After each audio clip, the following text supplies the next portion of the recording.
네, 반갑습니다. 뭐야? 안 반가운 거예요? 저 반갑습니다.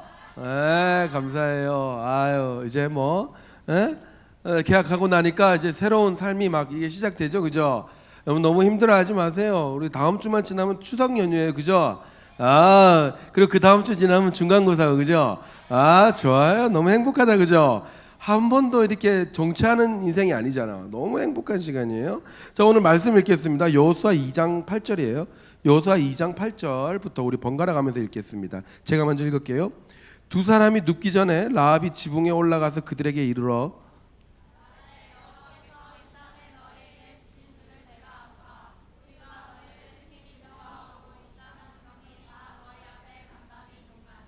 이는 너희가 애굽에서 나올 때 여호와께서 너희 앞에서 홍해 물을 마르게 하신 일과 너희가 요단 저편에 있는 아모리 사람의 두 왕 시온과 옥에게 행한 일 곧 그들을 전멸시킨 일을 우리가 들었음이라.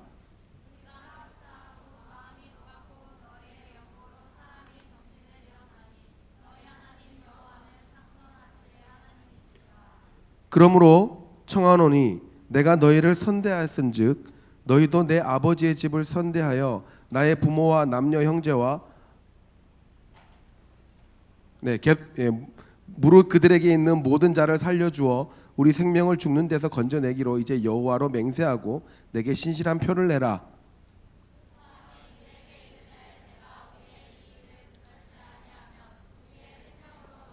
대신이라도 할 것이요 인자하고 진실하게 너를 대우하리라. 아멘. 아멘. 오늘은 너는 누구 편에서 선택하는가라는 제목으로 말씀을 여호수아서 제 두 번째 시간 갖도록 하겠습니다. 허리 펴고 고개 들고 목사님 절대로 예배 시간은 타협하지 않는다고 제가 말씀드렸습니다. 혹시 핸드폰 지금 가지고 장난치는 사람 있으면 빨리 선생님한테 반납하세요. 제 눈에 보이는 순간 여러분 예배를 무한정으로 드리는 놀라운 은혜를 맛보게 될 거예요. 진짜입니다. 핸드폰 가지고 있는 사람, 지금 장난하고 있는 사람 빨리 선생님한테 제출하시든지 아니면 눈앞에서 제 눈앞에서 사라지게 하세요. 저는 아무리 초등학생도 아무리 중학생도 절대로 예배만큼은 타협하지 않습니다. 제가 세상에서 타협하지 않는 것 서너 가지가 있는데 첫 번째는 먹는 거, 두 번째는 예배, 세 번째는 말씀. 절대로 타협하지 않습니다. 아시겠어요? 아시겠어요? 네. 자, 지금부터 말씀하겠습니다. 자, 고개 들고 여러분 몇 킬로 나가십니까? 너무 제가 이렇게 세게 찔렀는지 모르겠는데요. 사실 뭐 딱히 제가 질문할 내용은 아니지만 최근에 몸무게를 쟀을 때 얼마가 나갔습니까? 얼마나 나갔든 다음 주 추석이 지나면 거기서 플러스 3 정도 될 거예요. 많은 친구들은 플러스 5 정도가 될 겁니다. 키가 컸다고 생각하세요. 예. 원래 몸무게는 인간의 영역이 아니라 하나님의 영역입니다. 그냥 받아들이세요. 그런데 그거를 인간의 영역으로 바꾸려는 사람들이 있죠. 요즘 유행하는 단어가 있습니다. PPT 열어주시고요. 엊그제 뉴스를 보니까 여러분 혹시 게말라 인간이라고 아십니까? 우리 선생님들은 게말라라는 말이 무슨 말인지 잘 모르시는 것 같은데, 우리 애들이 뭔가 이렇게 강조를 세게 할 때 앞에 개자를 붙이잖아요. 아, 개 재밌다, 개 재밌다 막 이러잖아요. 아, 개 짜증나, 개 짜증나 그러잖아요. 그러니까 앞에 개자가 강조고 게말라가 이제 개 마른 인간이라는 얘기예요. 완전 마른 인간이라는 얘기죠.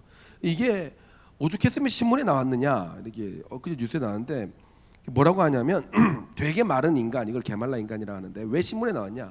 전문 용어로 프로아나 인간이라고 해요. 프로아나. 이게 뭐냐면 프로라가 이제 무슨 찬성을 뜻한다는 이제 접두어 프로를 쓰고 아나가 에너렉시스라고 해가지고 에너렉시아라고 해가지고 그 저기 거식증을 이야기하거든요. 그러니까 밥 먹지 않는 것을 이제 찬성하는 뭐 그런 뜻이라고 합성어라고 합니다. 우리나라에서 생긴 말이겠죠.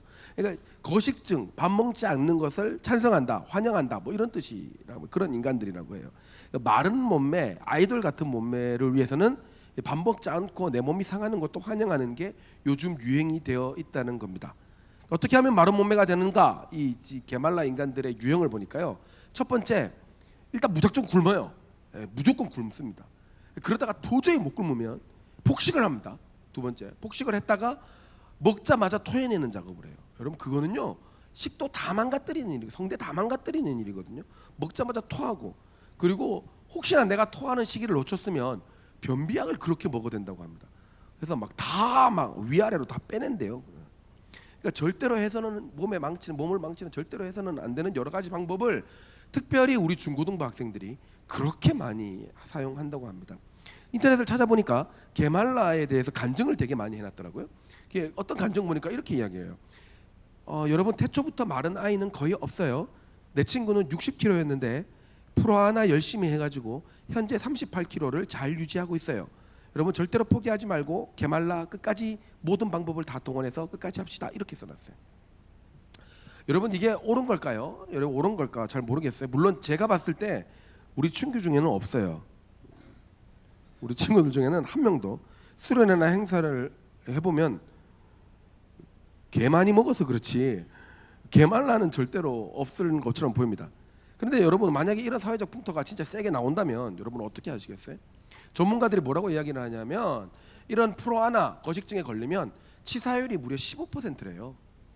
100명 중에 15명이 죽는다는 거예요. 나머지 사람들은 건강하냐? 천만에요. 각종 질병에 다 걸리고요. 면역력 떨어져서, 그리고 위장 장애, 뭐 식도 장애, 근육 감소로 인해서 고통받는 인생을 평생 살 확률이 굉장히 높다고 합니다.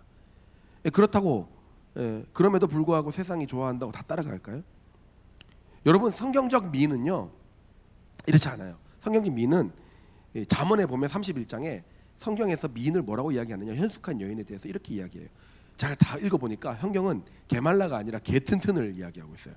뭐라고 하냐면 집에서 열심히 일하고 밭에서도 열심히 일할 수 있는 여자, 그런 체력이 되는 여자. 31장에 보면 그렇게 나와요. 막 양털과 삼을 구해서 열심히 부지런히 손으로 일하고 멀리까지 뛰어가서 집안 사람들이 먹을 양식을 구해오고 밤이 새기 전에 일어나가지고 막 음식을 나눠주고 일 잘하고 포도원 갖고 힘으로 허리를 동여매고 그 팔을 강하게 하며 밤에도 등불을 끄지 않고 눈이 와도 겁내지 아니하며 막 이렇게 막 써놨어요. 그래서 성경적 여인에 대해서 마지막에 뭐라고 하냐면 잠언 31장 이렇게 이야기합니다. 고운 것도 거짓되고 아름다운 것도 헛되니 오직 여호와를 경외하는 여자는 칭찬을 받을 것이라. 그 손의 열매가 그에게로 돌아갈 것이요 그 행한 일을 인하여 성문에서 칭찬받으리라. 아멘. 게말라가 아니라 겐튼튼이 되시는 여러분 되시길 예수님의 이름으로 축원합니다. 또 아직도 못 버리고 있어. 축원합니다. 개 뚱뚱 말고 개 튼튼이 되시기를 예수님의 이름으로 축원합니다. 자, 제가 왜 이 이야기를 하느냐? 우리가 살다 보면은요, 아직까지는 잘 없지만 우리는 반드시 세상과 세상의 문화와 세상의 가치관과 하나님의 문화, 하나님의 가치관이 반대되는 지점에 서 있을 때가 온다는 거예요. 그때 세상의 유행을 따라갈 것이냐, 하나님을 따라갈 것이냐 선택해야 될 때가 온다는 겁니다. 근데 그게 쉽지가 않아요. 왜냐하면 유행이거든요. 안 따라가면 처지는 거거든요. 그때 우리가 어떤 선택을 해야 되며 그럴 때 우리에게 어떤 은혜가 있으며 우리는 무엇을 기준으로 선택해야 되는지를 오늘 여호수아 본문 두 번째 시간을 통해서 알아보려고 합니다. 여러분은 어느 편에 서고 계셨습니까? 그리고 여러분은 어느 편에 서시겠습니까? 지난 시간에 모세로부터 리더의 자리를 이어받은 이 여호수아의 이야기 했죠. 그죠? 이제 본격적으로 약속의 땅 가나안을 공격하기 위해서 기회를 봅니다. 고민하다가 여호수아는 2장 1절에 날쌘 사람 2명을 정탐꾼으로 보내는데 함께 읽어볼까요? 시작.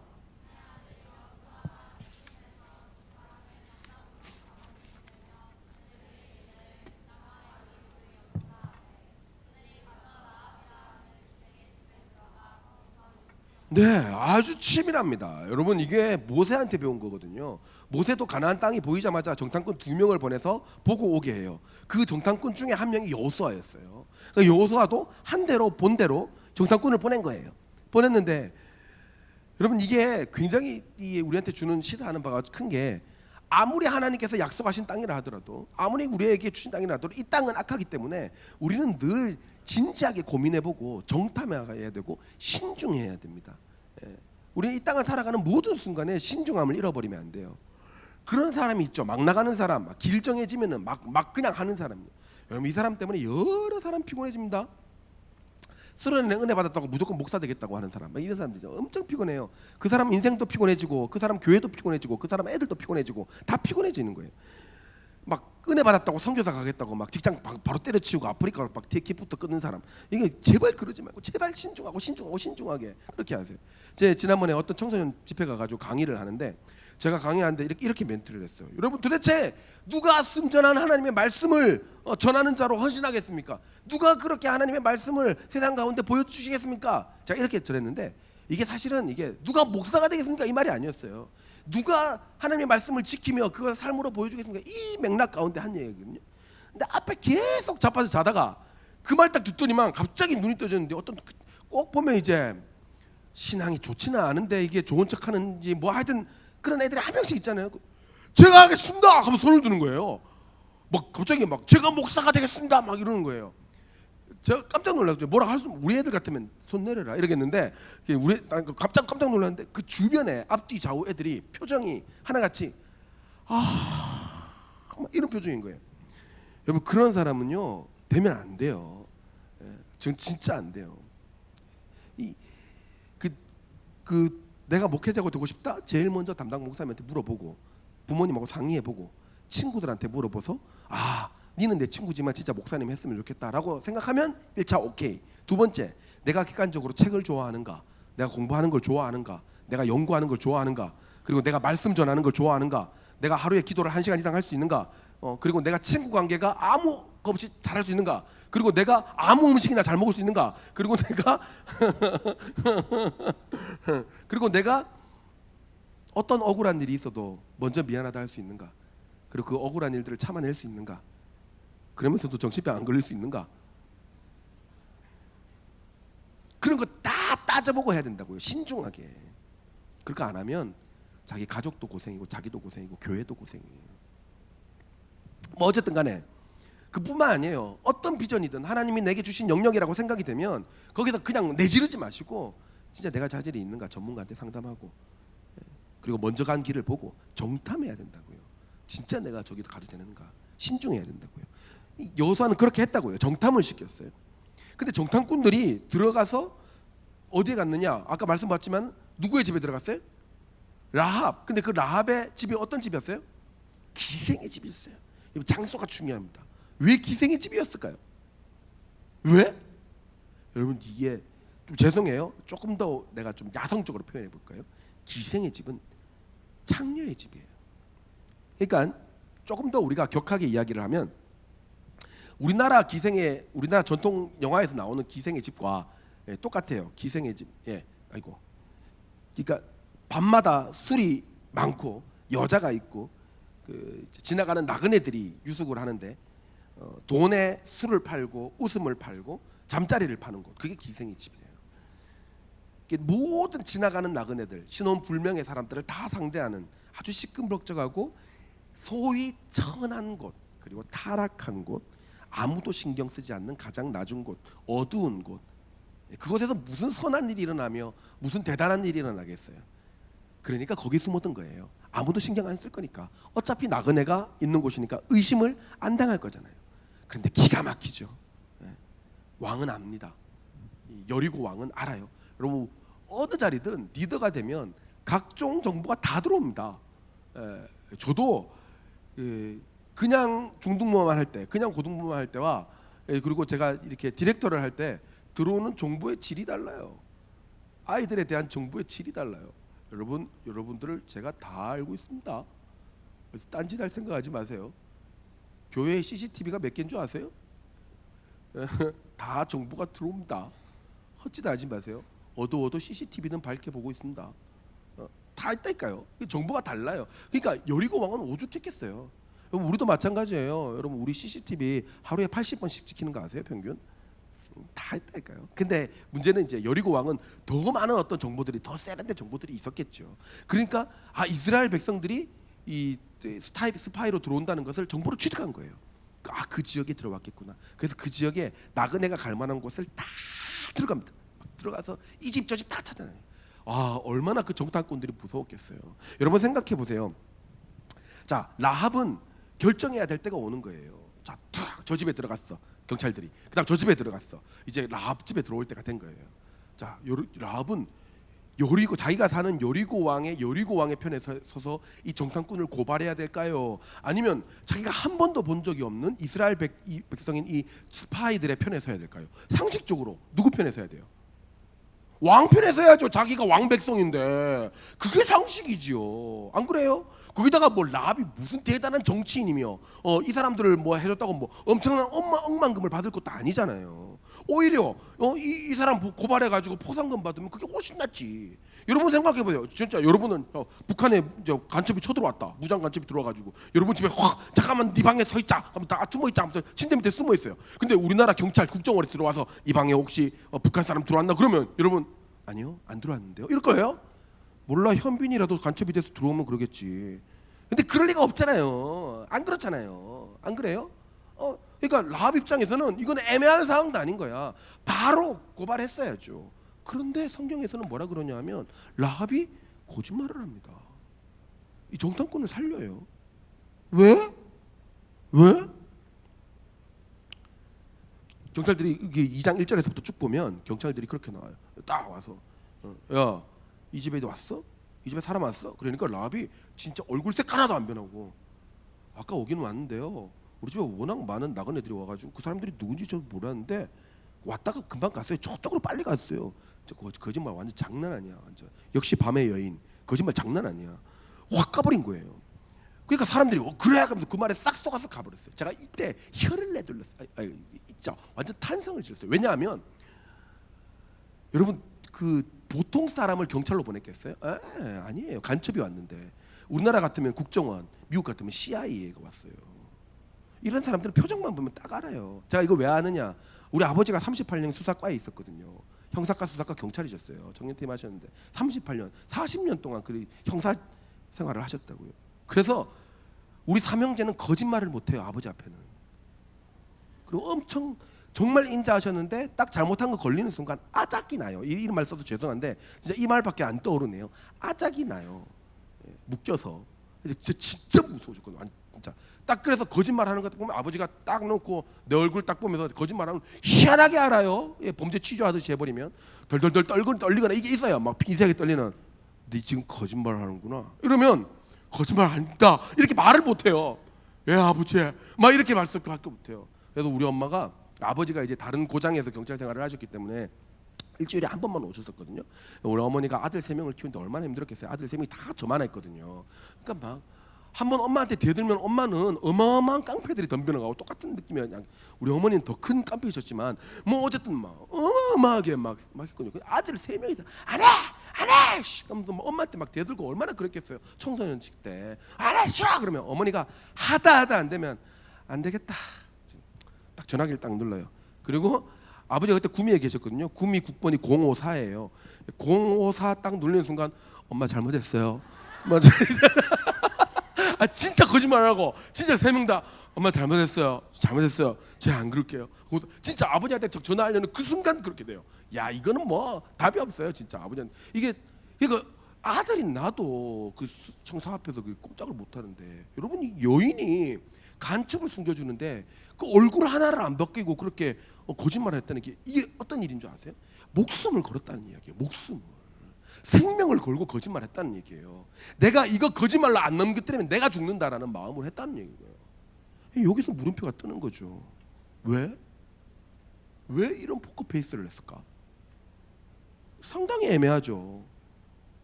왜 이런 포커페이스였어? 궁금하다 안 궁금하다? 궁금하죠. 안 그래요? 뭐 얻을 게 있다고? 이게 그 이유가 나오는 게 바로 오늘의 본문이에요. 우리 9절 한번 읽어볼까요? 준비 시작.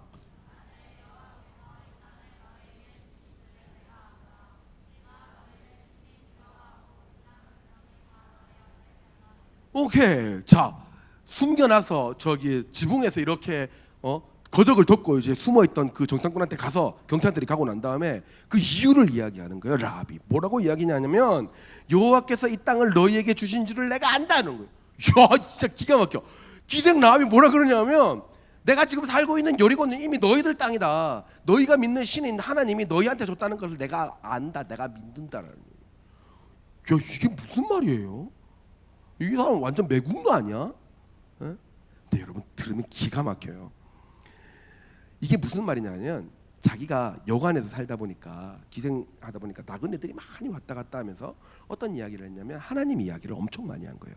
이스라엘 백성들이 40년 전부터 탈출해서 어떤 기적과 같은 일들을 가운데 하나님이 그들을 이끌으셨는 이야기를 하나하나 다 들었는데 문제는 그게 지나가는 이야기가 아니라 자기가 들은 것을 믿어지기 시작했다는 거예요. 자기가 들은 그 하나님의 내용이 믿어지기 시작한 거예요. 그리고 그 믿은 것을 믿고 보니까 내가 두려워해야 될 통치자는 진짜 내 생명줄을 쥐고 있는 것은 이 여리고 왕이 아니구나. 그게 느껴진 거예요. 하나님이 이 땅을 쓰시겠다 한다면 나는 하나님한테 줘야 되겠구나. 그게 믿어진 거라는 거예요. 듣다 보니까 들은 것을 믿었고 믿은 대로 선택했고 행동했다는 거예요. 여러분 이게 얼마나 대단한 거냐면 우리가 여기서 선택해야 될 것 딱 1번. 자, 다 같이 따라 할까요? 진정한 통치자를 선택하라. 다시 크게 진정한 통치자를 선택하라. 여러분 내가 무엇을 하나님의 일과 세상의 일 가운데 내가 무엇을 할까 고민이 될 때 진짜 여러분의 인생을 통치하시는 생명줄 주신 분이 누군지 생각하세요. 진짜 여러분의 인생을 관할하시고 다스리는 진짜 이 땅을 통치하시는 분이 누군지 생각하라고요. 라합은요 여리고 왕의 통치를 받았으나 진짜 이 땅의 통치자가 누군지를 생각해 보니까 자기의 믿는 바 여호와더라는 거예요. 그래서 그걸 선택한 거예요. 그 다음에 두 번째 다 같이 읽어볼까요? 시작. 네. 들은 것까지는 얼마나 많이 우리가 들었겠어요. 믿음의 내용 많이 들었죠. 그리고 그것을 내가 믿는다라고 고백도 많이 했습니다. 그런데 중요한 건 뭔지 아세요? 그걸 선택하는 사람이 많이 없어요. 정작 돈하고 교회하고 붙어 있을 때, 정작 명예와 직장과 또 학업과 이 예배가 붙어 있을 때, 교회가 붙어 있을 때 교회를 선택하는 사람이 많이 없다고요. 들었고 믿었으나 선택하지 않은 거죠. 근데 라합은 그렇지 않았어요. 여러분 얼마나 많은 걸 들었어요? 예배를 통해, 수련회를 통해, 성경 말씀 통해, 제자 훈련 통해서 여러분 많은 것을 들었고 또 그것을 믿는다고 생각했지요. 그런데 믿는 것을 선택하는 것은 또 다른 문제예요. 행동의 문제라고요. 여러분 이때까지 얼마나 교회와 세상과의 이 갈림길 속에서 세상을 선택하셨습니까?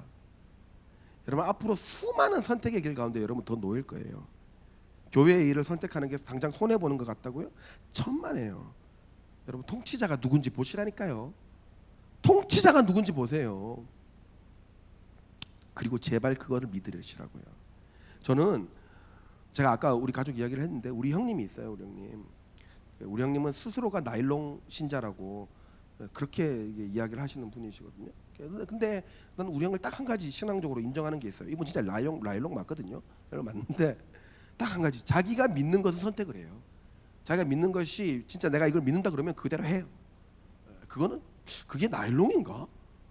어떤 일이 있었냐면 우리 형이 취직할 때 되게 힘들었거든요. 되게 힘들게 취직을 한단 말이죠. 근데 되게 힘들게 취직을 할 때 형님이 그랬어요. 그때 굉장히 유수한 기업이 있었거든요. 이제 벤처 기업이 있었는데 굉장히 자본금도 높고 좋은 기업이 있었어요. 진짜 좋은 기업이 있었고 거기 들어가기가 경쟁률이 되게 어려웠던 기업이 있었는데 거기에 딱 된 거예요. 좋은 조건으로 거기 들어가게 됐어요. 우리 전부 다 잘 됐다. 이제 막 진짜 막 앞으로 이제 막 꽃길만 걸어라 그러면서 막 이렇게 보냈거든요, 서울에. 근데 원래 그럴 사람이 아닌데 3일 만에 가방을 싸서 내려온 거예요. 그렇게 끈기가 없는 사람이 아니거든요. 왜 그러냐 그러니까 갑자기 아이씨 당분간 몇 개월 동안은 주일날 예배를 못 드린다잖아. 출장 가야 되고 그래서 왔지 뭐 이러는 거예요. 아니 뭐 주일날 예배를 드릴 때도 잘 안 드렸던 사람이 뭐 느닷없이 갑자기 뭐 주일날 예배를 안 드린다고 해가지고 왜 그러냐 그러니까 아이 그거랑 다르지 그러면서 이거 법으로 못 가게 하는 거 그건 말도 안 되지. 내가 그래도 명색이 기독교인인데 교회를 안 가는 게 말이 되겠어? 그래서 기분 나빠서 때려쳤어 이러면서 들어온 거예요. 열심히 기도하던 우리 엄마 또 실망감에 다시 골방에 들어가시고 아이씨 어떡하지? 그러면서 이러고 있었는데 한 2주 뒤에 진짜 들어가기 힘든 제일 좋은 데를 들어갔어요. 갑자기 뜬금없이 들어갔어요. 엄마 나 들어갔다? 그러면서 들어갔어요. 내가 희한하다. 진짜 희한하다. 자기는 그냥 그냥 그렇게 했는데 됐대요. 그냥. 제가 그거 보면서 이게 선택의 기로에서 하나님을 선택하는 것이 당장을 손해 보는 것처럼 보여도 저런 나일론까지도 이렇게 하나님이 쓰시는구나 이런 생각이 들더라고요. 그러다가 또 회사를 다니면서 갑자기 이제 이렇게 작은 시간을 주면서 이렇게 전문 이렇게 자격 이제 시험이 있어요. 고시 같은 거를 이제 보라고 주어진 게 있는데 그 회사에서 30명을 이제 선발해 가지고 제일 성적이 좋은 사람 30명을 선발해 가지고 시험을 준비시켜 시험을 보게 했었어요. 열심히 공부하고 난 다음에 시험 치는 당일날 다 같이 버스를 타고 시험장으로 가는데 버스가 고장났네. 이제 고장났어요 갑자기. 그래가지고 한 명씩 택시를 태워서 이제 그룹을 지어서 택시를 타서 보내야 되는데 시간이 너무 촉박한 거예요. 근데 우리 형 또 뜬금없이 또 나일론 신자 갑자기 마음속에 하나님을 믿는 사람이 양보를 해야지 이런 생각이 들더라는 거예요. 그래서 택시 오는 대로 남들 다 보냈어요. 다 보내고 자기는 제일 마지막에 문 닫힐 때 들어갔대요. 문 닫고 자기가 문 닫고 들어가 시험 쳤는데 자기만 붙었어요. 자기만 붙었어요. 진짜. 그 내가 생각했어요. 아니 저렇게 교회도 안 나오고 나일론이고 별로 그렇게 신앙이 좋은 것 같지도 않은데 희한하게 하나님이 저렇게 돕네라고 제가 생각을 했는데 생각해 보니까 내한테 질문을 받았어요. 내가 너 같으면 버스가 고장났을 때 다른 사람들 다 보내고 설마 시험이 못 치는 한이 있더라도 기독교인이면 내가 제일 마지막에 가겠다라는 마음으로 그럴 수 있겠느냐? 자신이 없더라고요. 너 같으면 어렵게 취직한 회사 몇 개월 교회 안 나가게 하고 그 다음부터 보내주겠다고 하면 너 그 회사 그만둘 수 있겠냐? 내가 나한테 질문했을 때 나 같으면 그렇게 안 되겠더라고요. 여러분 잘 생각하세요. 교회 다닌 지 오래된 게 중요한 게 아니에요. 내가 들은 것을 믿고 내가 믿는 것을 그대로 행동하느냐가 중요한 거예요. 여러분 라합요 제사를 한 번이라도 드린 인생인 줄 아세요? 천만에요.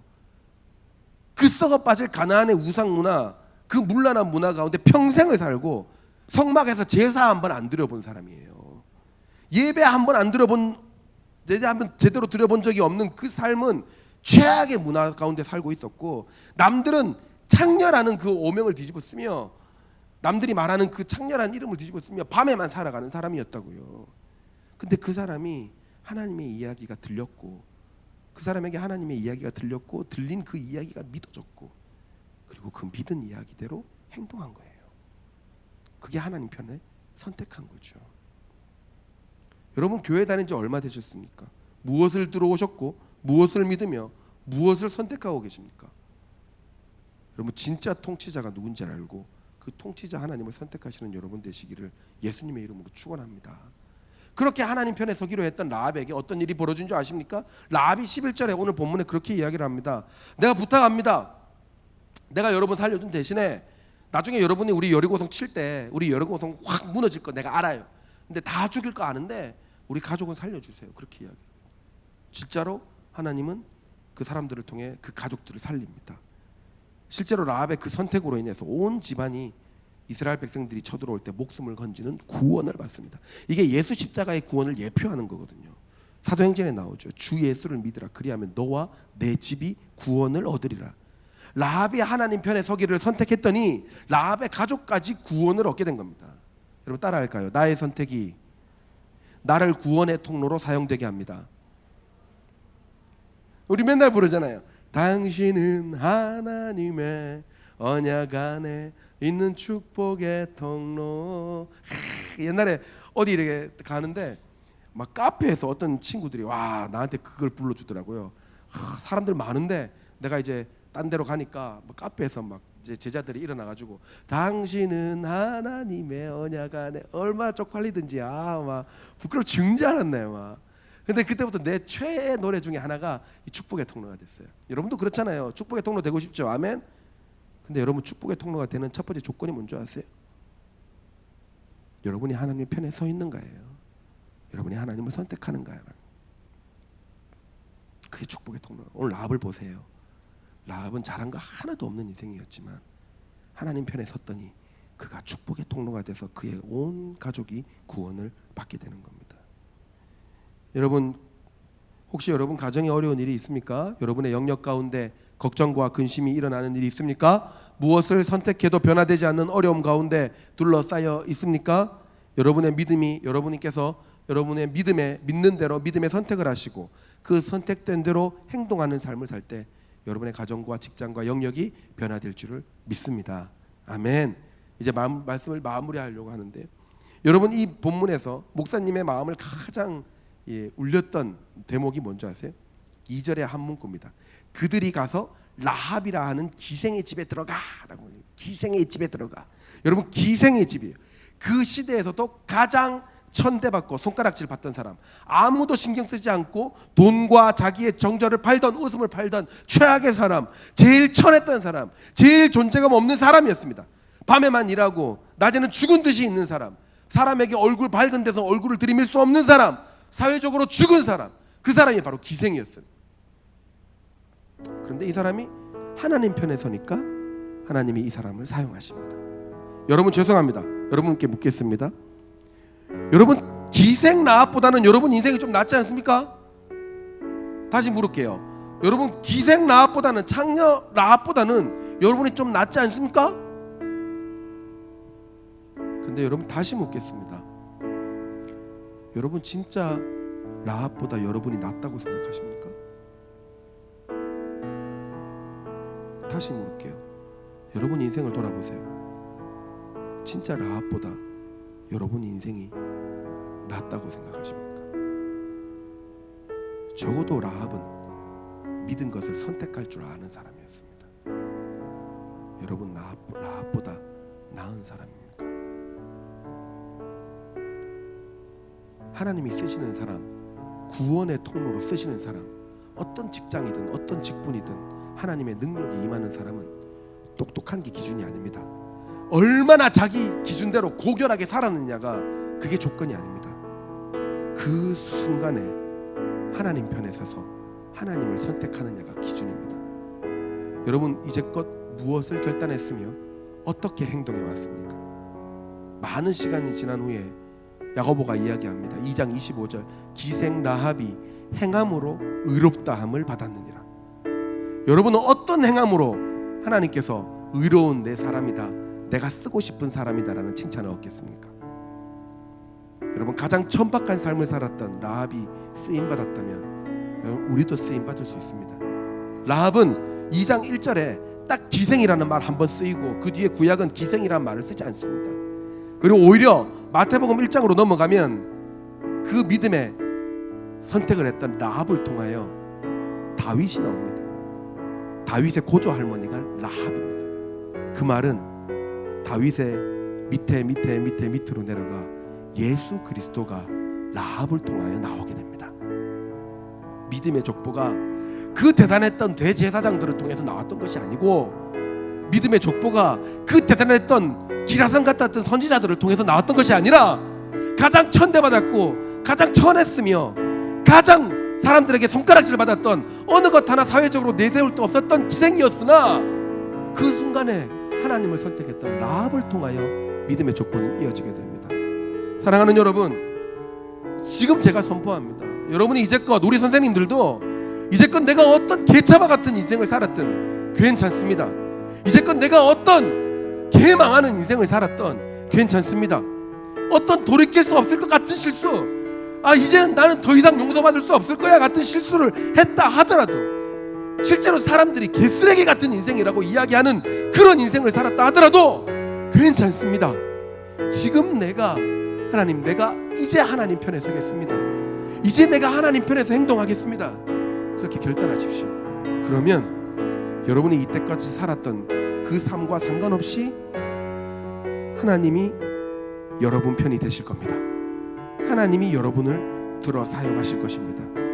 그렇게 하나님 편에 섬으로 하나님이 여러분 편이 되는 그런 귀하고 복된 여러분의 인생 되시기를 예수님의 이름으로 축복합니다.